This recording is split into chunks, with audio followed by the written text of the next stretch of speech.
watu wengi wamekuwa wakituringia ati kazi iko na maybe mambo mingi ya kufanya. Unakuta mtu hataki kufanya sababu mtu anataka kwenda kukua maid kule gafu. Wacha nikuambie kitu, hakuna kitu inakuwa mzuri. Tunaambia waje wakati tunasoma account, work is therapy, work is therapy. However, you have to coerce people to do work.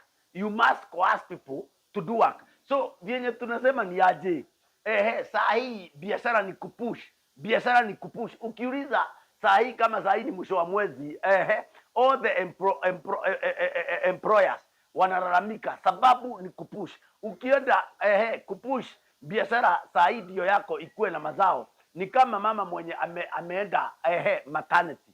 Ni kama mama mwenye ameenda maternity. Yenye unaona mama akiwa maternity, kazi yake ni kupush ndivyo mtoto watoke. Saa hii ndivyo uweze kuuza kasero kamoja. In fact, administrative cost of that one sale of a product that you'll make might cost 100k, might go even to between 100k and 130k per unit yenye utauza kashamba kamoja.